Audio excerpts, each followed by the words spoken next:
तो हेलो दोस्तों, स्वागत है आप सभी का हमारे एक और धमाकेदार, शानदार, बिल्कुल नए वीडियो में। और ये वीडियो होने जा रहा है पॉलिटेक्निक का जो फॉर्म निकला है उसको कैसे फिल करते हैं उस पे होने जा रहा है। यानी डीसीसी पीई जो पॉलिटेक्निक के लिए एंट्रेंस एग्ज़ाम होता है उसके लिए क्या-क्या दस्तावेज़ लगते हैं, क्या-क्या डॉक्यूमेंट और कैसे आप फॉर्म फिल कर सकते हैं, वो सारी जानकारी और फॉर्म कैसे फिलअप करेंगे इस वीडियो के साथ आपको मिलने वाला है। सबसे पहले हम आ जाते हैं अपने वेब ब्राउज़र में, किसी भी वेब ब्राउज़र को ओपन कर लीजिए। वेब ब्राउज़र में आने के बाद वेबसाइट है बीसीईसीई बोर्ड bcecboard.bihar.gov.in। इस वेबसाइट पर आप आ जाइए। इस वेबसाइट का लिंक आपको डिस्क्रिप्शन में भी मिल जाएगा। इस वेबसाइट पर आने के बाद आप सबसे पहला नंबर पे देखेंगे लिखा हुआ है ऑनलाइन एप्लीकेशन पोर्टल फॉर डीसीईसी 2025। यानी कि ये पहला वाला जो लिंक दिया हुआ है डीसीसी 2025 वाला, ये आपका लिंक दिया हुआ है पॉलिटेक्निक का फॉर्म फिलअप करने के लिए। पॉलिटेक्निक एंट्रेंस एग्जाम जो होगा उसका फॉर्म फिलअप करने के लिए ये पहला वाला लिंक दिया गया है। इस लिंक पर क्लिक करेंगे तो आपके पास एक पेज ओपन होकर आएगा। इसमें आप देख सकते हैं कि कुछ इम्पोर्टेंट डेट्स वगैरह सब दिया हुआ है, लिंक वगैरह सब भी दिया हुआ है। सबसे पहले देखते हैं क्या-क्या इसका रजिस्ट्रेशन डेट, क्लोजिंग डेट है। तो ऑनलाइन रजिस्ट्रेशन जो स्टार्टिंग डेट है इस फॉर्म का, एप्लीकेशन फॉर्म का, वो है 2 अप्रैल, यानी 2 अप्रैल 2025 से ऑलरेडी ये फॉर्म स्टार्ट हो चुका है। और ये फॉर्म का लास्ट डेट जो है वो 30 अप्रैल 2025 तक है। यानी कि 30 अप्रैल 2025 के रात 11:59 तक आप इस फॉर्म को फिलअप कर सकते हैं। वहीं अगर पेमेंट को देखें तो पेमेंट का डेट दिया गया है 1 मई, यानी 1 दिन एक्स्ट्रा दिया गया है पेमेंट करने के लिए। फॉर्म को आप फाइनल सबमिट 30 अप्रैल तक कर सकते हैं और पेमेंट जो है 1 मई तक आप इसको कर सकते हैं। अगर आपका फॉर्म भरते टाइम कोई प्रॉब्लम हो गया या कुछ आप गलत फिल कर दिए हैं तो उसके लिए भी दिया गया online editing of application form, और इसका डेट दिया गया 2 मई, यानी 2 मई से 3 मई तक 2 दिनों के अंदर आप अपने फॉर्म को एडिट कर सकते हैं। कुछ गलती है तो उसमें सुधार कर सकते हैं। तो अभी हम सबसे पहले आते हैं न्यू रजिस्ट्रेशन पे क्लिक करते हैं। न्यू रजिस्ट्रेशन पे क्लिक करेंगे तो ये आपके पास एक इंस्ट्रक्शन ओपन होकर आएगा।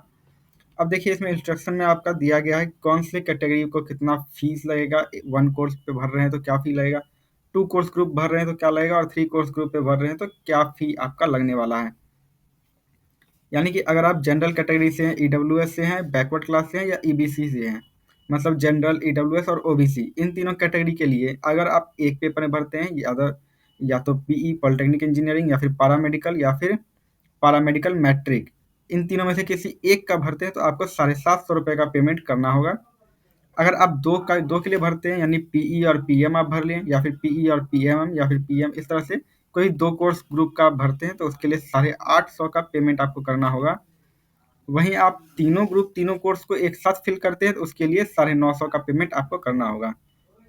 इसी प्रकार अगर हम देखें शेड्यूल्ड कास्ट और scheduled tribe, SC/ST including disability Kota of SC/ST। SC/ST और SC/ST के जो डिसेबिलिटी कोटा में आते हैं उनके लिए जो चार्जेस है, सिंगल कोर्स ग्रुप के लिए 480 रुपये, 2 कोर्सेज के लिए 530 और तीनों कोर्स के लिए 630 रुपये का पेमेंट आपको करना पड़ेगा। जनरल का जो डिसेबिलिटी कोटा है और ईडब्ल्यूएस में अगर आप आते हैं और डिसेबिलिटी कोटा में आप बिलोंग करते हैं या फिर बीसी ईबीसी से बिलोंग करते हैं कैटेगरी वाइज और आपका डिसेबिलिटी कोटा में भी है, तो इसमें आपको 480 रुपये भरना होगा एक कोर्स ग्रुप के लिए, 2 कोर्स के लिए 530 और 3 कोर्स के लिए 630 रुपये भरना होगा। अब इसमें क्या-क्या कागज़ लगेंगे, क्या-क्या डॉक्यूमेंट्स अभी रजिस्ट्रेशन के टाइम, फॉर्म फिलअप के टाइम आपको लगेंगे, ये मैं थोड़ा-सा बता देता हूँ। इसमें ज़्यादा कुछ नहीं है, बस आपको 10th का मार्कशीट और 10th का marksheet, photo, Hindi English sign और उसके बाद एक आधार कार्ड। आपका जो आधार कार्ड है वो, बस इतना सा इसमें डॉक्यूमेंट अभी लगने वाला है फॉर्म फिलअप करते टाइम, इससे ज़्यादा कुछ नहीं लगेगा। अपलोडिंग में सिर्फ फ़ोटो और साइन अपलोड होगा, आपका मार्कशीट वगैरह अभी कुछ भी अपलोड नहीं होने वाला है। तो चलिए हम फॉर्म भरना स्टार्ट करते हैं। सबसे पहले करते हैं रजिस्ट्रेशन।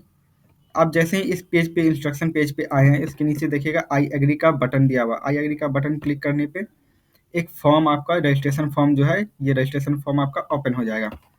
अब इस रजिस्ट्रेशन फॉर्म को चलिए हम भरना स्टार्ट करते हैं। सबसे पहले पूछा जा रहा है अभ्यर्थी का नाम as printed on 10th marksheet या एडमिट कार्ड। आपके 10वीं के अंक पत्र या आपके प्रवेश पत्र पे जो भी नाम दिया गया है वो नाम आपको यहाँ पे फिल करना है। ध्यान रहे कि 10th के मार्कशीट या एडमिट कार्ड के अकॉर्डिंग ही फिल करेंगे। अगर आपका इंटर में कुछ और स्पेलिंग है, 10th में कुछ और स्पेलिंग है, तो इंटर का नहीं डालना है, 10th का ही स्पेलिंग को आपको यहाँ पे पुट करना है। चलिए मेरा नाम उत्सव कुमार है तो मैं अपना नाम यहाँ पे अभी डाल देता हूँ, उत्सव कुमार। उसके बाद यहाँ पे पूछा जा रहा है अभ्यर्थी नाम की पुष्टि करें, यानी कि कंफर्म कैंडिडेट ने आपको फिर से अपना नेम यहाँ पे फिल करना है। फिर से अपना नाम जो भी है वो फिल कर दिए। फादर्स नेम यहाँ पे पूछा जा रहा है, तो यहाँ पे आपका जो भी फादर्स नेम है वो नेम आप यहाँ पे डाल दें। ये भी 10th के मार्कशीट के अकॉर्डिंग ही आप डालिएगा। फिर मदर्स नेम यहाँ पे पूछा जा रहा है, तो मदर्स नेम भी आपको यहाँ पे डाल देना है, जो भी आपका 10th के मार्कशीट पे है वही डालना है। इसके बाद पूछा जा रहा है अभ्यर्थी का जन्म तिथि, कैंडिडेट डेट ऑफ बर्थ, आपका जो भी जन्म तिथि है वो अपना आप डेट ऑफ बर्थ यहाँ पे फिल कर लें 10th के मार्कशीट के अकॉर्डिंग। 2, 3, 4, 5 जो भी है वो आप यहाँ पे फिल कर लीजिए। उसी प्रकार यहाँ पे भी आप confirm candidate date of birth में जो भी डेट ऑफ बर्थ आपका है उसको पुष्टि कर लें यहाँ पे भर के। इसके बाद पूछा जा रहा है जेंडर, वो सेलेक्ट कर लें, फिर कंफर्म जेंडर कर लें। आइडेंटिटी टाइप में यहाँ पूछा जा रहा है 10th का roll number as printed on admit card. 10वीं का जो प्रवेश पत्र है उसका आपको रोल नंबर यहाँ पे फिल कर लेना है। जो भी आपका रोल नंबर है वो यहाँ पे आपको भर देना है। इसके बाद आपसे मांगा जा रहा है मोबाइल नंबर। ध्यान रहे कि मोबाइल नंबर आप वही डालेंगे जो आपका है, या फिर आपके घर में आपके पेरेंट्स का मोबाइल नंबर ईमेल आईडी है वही आप यहाँ पे डालेंगे, क्योंकि इस पे जो है आपको नोटिफिकेशन इसी पे मिलेगा, एग्ज़ाम एडमिट कार्ड वगैरह सब इसी पे आता है, तो इसको ध्यान से आप सही नंबर भरेंगे। अब यहाँ देखिए क्या कहा जा रहा है, please enter the mobile number carefully. अपना ही जो मोबाइल नंबर है ध्यानपूर्वक डालेंगे। मोबाइल नंबर या तो आपका होना चाहिए या आपके पेरेंट्स का होना चाहिए। मोबाइल नंबर का यूज़ आपको ओटीपी के लिए हो सकता है, और इसके बाद किसी आपसे कम्युनिकेशन करने के लिए इसी मोबाइल नंबर ईमेल आईडी सबका यूज़ होता है, तो यही इसमें दिया गया है। चलिए मोबाइल नंबर यहाँ पे फिल कर लेते हैं। इसके बाद यहाँ पे मांगा जा रहा है ईमेल आईडी, तो यहाँ पे हम लोग ईमेल आईडी भी फिल कर लेते हैं। जो भी आपका ईमेल आईडी है वो ईमेल आईडी फिल कर लीजिए। ध्यान रहे ईमेल आईडी और मोबाइल नंबर सही सही डालिएगा, क्योंकि दोनों पे आपका ओटीपी आता है। अब यहाँ पे पूछा जा रहा है चूज़ योर पासवर्ड। पासवर्ड बनाने टाइम जो है आप ये ध्यान रखिए कि पासवर्ड आपका किस तरीके से होना चाहिए। पासवर्ड के लिए देखिए यहाँ क्या दिया गया, पासवर्ड जो है 8 से 13 कैरेक्टर का होना चाहिए। साथ ही एक अपर केस अल्फ़ाबेट, एक लोअर केस अल्फ़ाबेट, और उसमें कुछ न्यूमेरिक वैल्यू, और कम से कम एक स्पेशल कैरेक्टर, यानी ये सब में से किसी कोई एक आप यूज़ कर सकते हैं पासवर्ड बनाने के लिए। अगर इसको हम सही तरीके से बताएं तो पासवर्ड आपको इस तरह से बनाना है। मैं नोटपैड ओपन कर लेता हूँ। अगर मान लीजिए आपका नाम कुछ भी है, अगर जैसे मेरा नाम उत्सव है, तो पहला लेटर आप कैपिटल लिख देंगे, उसके बाद स्मॉल में लिख दिए, उसके बाद एक @ डाल दिए, 1 2 3 4 डाल दिए। ये कितने कैरेक्टर का हुआ? एक तो 5 कैरेक्टर, 6 7 8 9 10 कैरेक्टर का हो गया, जो कि सही है।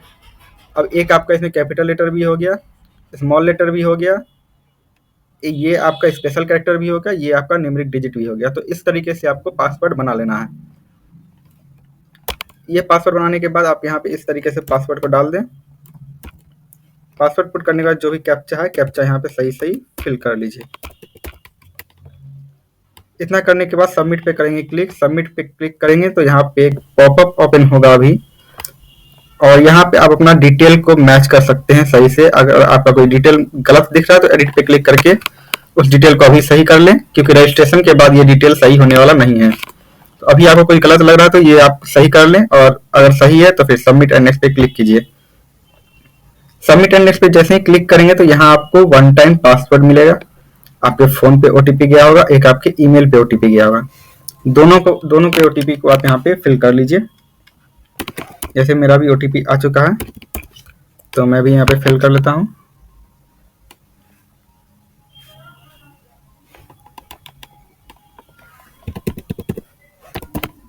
ओटीपी फिल करने के बाद आप कैप्चा फिल कर लीजिए, और कैप्चा फिल करने के बाद वेरीफाई एंड सबमिट पे क्लिक करके रजिस्ट्रेशन को कंप्लीट कर सकते हैं। रजिस्ट्रेशन जैसे ही कंप्लीट करेंगे तो ये आपके पास एक डैशबोर्ड आपका ओपन होके आ जाएगा। अब डैशबोर्ड ओपन हुआ, अब देखिए इसमें आपको इतने सारे स्टेजेस बचे हुए हैं, ये सारे डिटेल आपको फॉर्म में फिल करना है। आपका रजिस्ट्रेशन नंबर भी यहाँ पर आ चुका है, तो रजिस्ट्रेशन नंबर को आप ध्यान रखें कि रजिस्ट्रेशन नंबर इसको रखे रहेंगे, फ्यूचर में काम आने वाला है। यहाँ अप्लाई फॉर कोर्स ग्रुप का आपको बटन दिख रहा होगा, अप्लाई फॉर कोर्स ग्रुप के बटन पे क्लिक करके आगे बढ़ते हैं।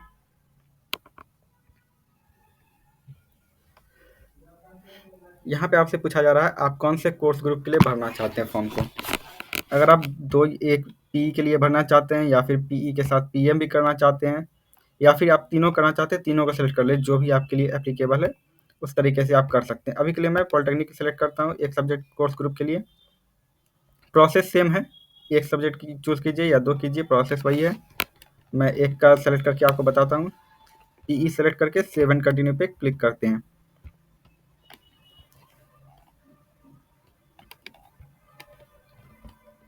जैसे ही सेव एंड कंटिन्यू पे क्लिक करेंगे तो ये आपका सेकंड फॉर्म आपका ओपन होकर आएगा। यहाँ पे अब आपसे पूछा जा रहा है क्या आप बिहार के अस्थायी निवासी हैं, परमानेंट रेसिडेंट ऑफ बिहार। अगर आप बिहार के परमानेंट निवासी हैं तो यस करें या नहीं तो नो कर दें। अपनी आवासीय योग्यता का चयन करें। यहाँ पे एक ऑप्शन आ रहा है, इसको आप सेलेक्ट कर लीजिए। इसके बाद पूछा जा रहा है आपसे कैटेगरी, कौन से कैटेगरी से आप बिलोंग करते हैं।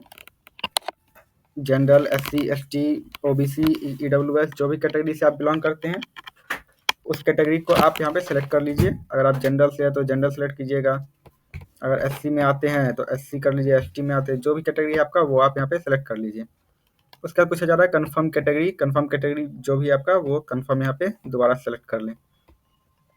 अब यहाँ पे पूछा जा रहा है सब कैटेगरी डिटेल्स। यदि आप डीक्यू अभ्यर्थी हैं यानी डिसेबिलिटी कोटा से आते हैं और सीट के लिए दावा करते हैं तो यस करें, नहीं तो नो करके आगे बढ़ें। अगर आप यस करेंगे तो यहाँ पे आपसे परसेंटेज मांगा जाएगा जो कि आपके डिसेबिलिटी सर्टिफिकेट पे लिखा होता है, वो परसेंटेज आप यहाँ पे डाल दें। अगर डिसेबिलिटी कोटा से नहीं बिलोंग करते तो नो करके आगे बढ़ें। अब यहाँ पे पूछा जा रहा है क्या आप सर्विसमैन कोटा से के लिए दावा करते हैं। सर्विसमैन कोटा में आते हैं तो यस करें और यस करके आप जो भी यहाँ पे दिया गया है कि आप भूतपूर्व सैनिक, सेवानिवृत्त, सेवा सैन्य कर्मियों के पुत्र पुत्री हैं तो उसके रिगार्डिंग आप यस नो सेलेक्ट कर सकते हैं। अगर आप एसएमक्यू यानी सर्विसमैन कोटा में नहीं आते हैं तो नो पे क्लिक करके आगे बढ़ जाइए। अब यहाँ पूछा जा रहा है क्या आपके परिवार पिता माता की वार्षिक आय 8 लाख से कम है। अगर आपके फैमिली इनकम जो 8 लाख से कम है तो यस करें, नहीं तो नो करेंगे। इनकम सर्टिफिकेट पे ये लिखा रहता है आपका कितना इनकम है। योग्यता परीक्षा में उत्तीर्ण या उपस्थित होने वाले संस्थान का जिला का नाम, आप जहाँ से भी 10th किए हुए हैं, 10th आप जहाँ से किए हैं उसका डिस्ट्रिक्ट आप सेलेक्ट यहाँ पे कर लेंगे। मान लीजिए आप पूर्णिया है तो पूर्णिया सेलेक्ट कर ले। और ये फॉर्म जो है ना दोस्तों ये 10th लेवल पे ही है। अगर आप 12th किए हैं तो भी आपका ये फॉर्म 10th लेवल पे ही फिल होगा। 12th का डिटेल आपको एडमिशन के टाइम जब कॉलेज में एडमिशन होगा तब मांगा जाता है। ये फॉर्म अभी आप फिल करेंगे तो 10th के बेसिस पे ही फिल होगा।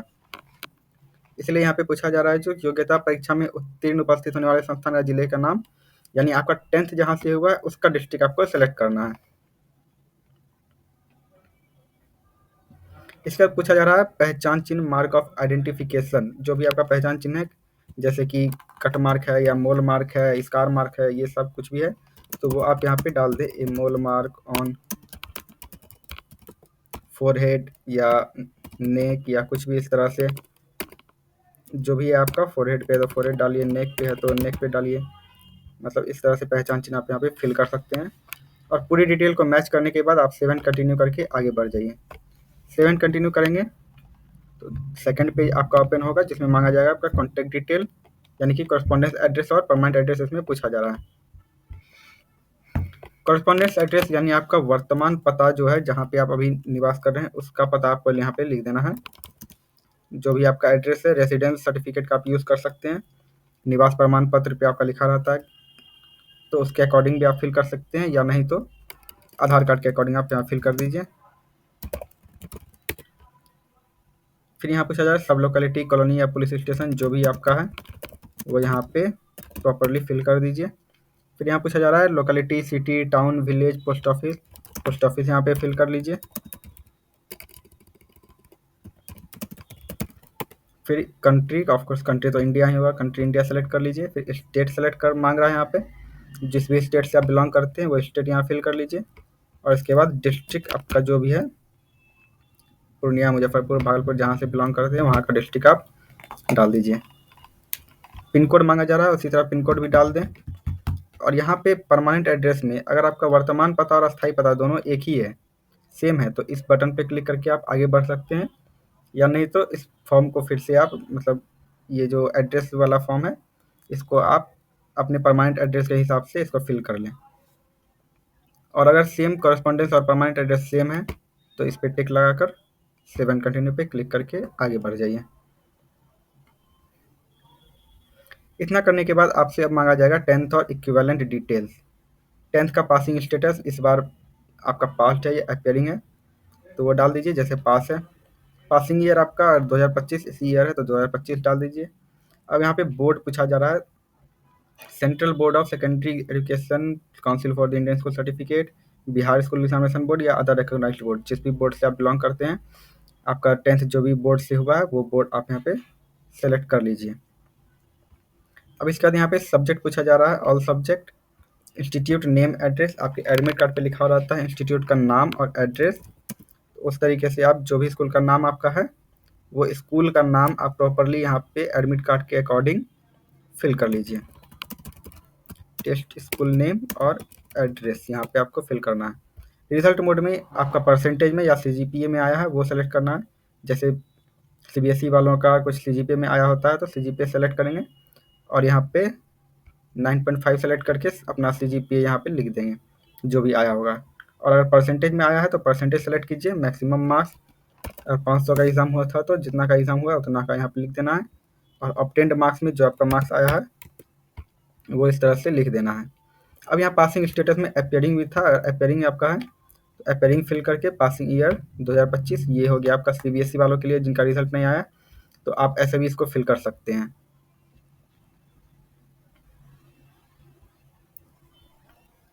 बोर्ड आपका मांगा जा रहा है, जो भी आपका बोर्ड है अपेयरिंग वालों के लिए, सीबीएसई अगर है तो सीबीएसई सेलेक्ट कर लीजिए। All subject, result mode not applicable, ये ऑटोमेटिक ब्लॉक हो जाएगा फील्ड ये आपका। सेव एंड कंटिन्यू पे क्लिक करके आगे बढ़ जाइए। अब यहाँ पे मांगा जा रहा है आपका फोटोग्राफ, सिग्नेचर, और सिग्नेचर इंग्लिश में और सिग्नेचर हिंदी में।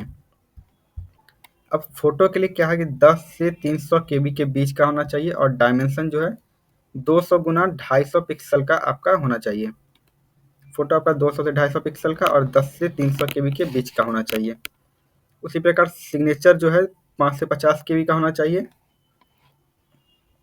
और हिंदी सिग्नेचर भी 5 से 50 केबी के बीच का होना चाहिए। वहीं अगर डायमेंशन का बात करें तो डायमेंशन जो है 300 गुना 100 पिक्सल का, दोनों साइन के लिए सेम है। तो चलिए हम फोटो साइन यहाँ पे अपलोड कर लेते हैं। उससे पहले एक ज़रूरी बात ये भी है कि फ़ोटो और साइन जो है उसका आप नाम किस तरह से लिखेंगे। फ़ोटो को जो सेव करेंगे, फ़ोटो सेव करते टाइम आपको नाम इस तरह से लिखना। अगर आपका नाम है जैसे कुछ भी नाम है, राम श्याम कुछ भी है, तो RA लिखेंगे, उसके बाद अंडरस्कोर कैपिटल P स्मॉल में HOTU, या फिर आप यहाँ से कॉपी भी कर सकते हैं। यहाँ पे इसको कॉपी कर लेंगे और यहाँ पे पेस्ट कर लेंगे, यानी कि इसको आपको इस तरह से लिखना है कि पहला आपका 2 अक्षर नाम का, उसके बाद एक अंडरस्कोर लगाना है और उसके बाद फोटो इस तरीके से लिखना है। इस तरीके से जो आपको फोटो का नाम लिख लेना है जब आप फोटो सेव करेंगे। उसी प्रकार साइन के लिए आपका नाम अगर राम है तो पहला 2 अक्षर राम का लिखेंगे और इस तरह से ENG सिग्नेचर, इस तरह से आप नाम को सेव कर लेंगे साइन के लिए। इसी तरह हिंदी साइन के लिए भी RA अंडरस्कोर हिंदी सिग्नेचर, इस तरीके से आप हिंदी सिग्नेचर का नाम लिख देंगे, यानी जैसे कि यहाँ पे किया गया है UT अंडरस्कोर हिंदी सिग्नेचर, इस तरीके से आप नाम को सेव कर लेंगे साइन के लिए।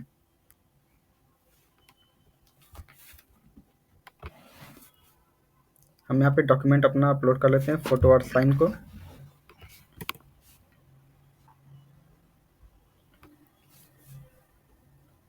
फोटो और साइन जैसे ही अपलोड हो जाएगा उसके बाद आप सेव का बटन यहाँ पे आपके लिए ओपन भी हो जाएगा। अभी फोटो ओपन कर लेते हैं। तो फोटो और साइन अपलोड कर लीजिएगा और फोटो अपलोड करते टाइम ये बात ध्यान रखिएगा कि फोटो पे जो है नाम और डेट ऑफ फोटो आपका अंकित होना चाहिए, यानी कि नेम और डेट ऑफ फोटो DOP करके इस तरीके से डेट ऑफ फोटो आप लिख दीजिएगा। नाम और डेट ऑफ फोटो होना मैंडेटरी है इस पर। इस तरीके का फ़ोटो और इंग्लिश साइन, हिंदी साइन आप इस पे अपलोड कर लीजिएगा। अपलोड करने के बाद यहाँ पे है प्रीव्यू एंड सबमिट, आपको लास्ट आ जाएगा।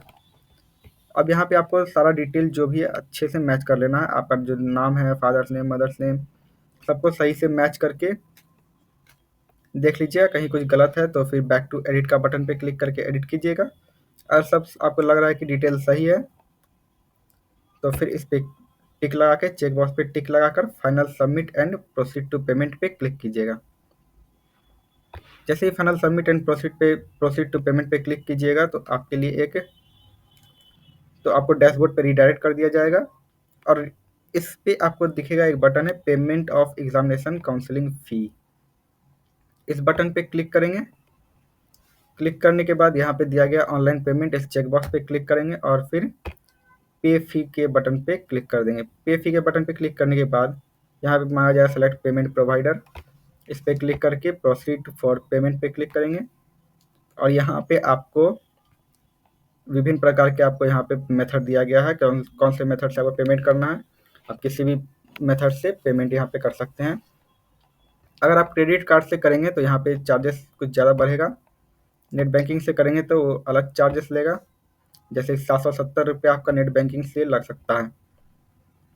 क्रेडिट कार्ड से और भी ज़्यादा लगेगा। यूपीआई से आप करेंगे तो 750 ही कटेंगे। वॉलेट से कीजिएगा तो जो भी है उस तरीके का चार्ज आपको यहाँ पे, कन्वीनियंस फ़ी आपको यहाँ पे लग जाता है। तो बेहतर रहेगा कि आप क्यूआर कोड से ही पेमेंट करें, आपको एक्स्ट्रा चार्ज नहीं देना होगा। तो क्यूआर कोड पे यूपीआई या क्यूआर कोड पे क्लिक करेंगे, यहाँ पे शो कोड क्लिक करेंगे, फ़ोनपे से स्कैन करके इसको सिंपली पेमेंट कंप्लीट कर लेंगे। दोस्तों पेमेंट कंप्लीट करने के बाद आपके पास आ जाएगा एक पार्ट ए पार्ट बी, जो कि 6 पेज का फॉर्म होगा। वो 6 पेज का फॉर्म को आपको प्रिंट करा के रख लेना है। कम से कम 2 सेट रख लीजिएगा क्योंकि वो एडमिशन के टाइम पे उसका ज़रूरत पड़ता है। और और इस फॉर्म को, 6 पेज वाला फॉर्म को जो है आप लोग अच्छे से रख लीजिएगा। साथ ही जो फ़ोटो आप लोग अपलोड किए हैं उस फ़ोटो को भी रखे रहिएगा, क्योंकि एडमिशन के बाद 3 साल तक आपको उसी फ़ोटो का यूज़ करना होता है। उसके अलावा कॉलेज कोई भी दूसरा फ़ोटो नहीं लेता है, तो उस फ़ोटो को भी सही से रखे रहिएगा। दोस्तों इस वीडियो को देखने के लिए बहुत बहुत धन्यवाद आपका। अगर आपको वीडियो पसंद आया है तो चैनल को सब्सक्राइब करें, वीडियो को लाइक शेयर कमेंट करें और अपने दोस्तों से ज़रूर शेयर करें, ताकि इस वीडियो से हमें मोटिवेशन भी मिले और नया वीडियो आपके साथ हम आपके पास लाते रहें। बहुत बहुत धन्यवाद। Like share and subscribe. Thank you.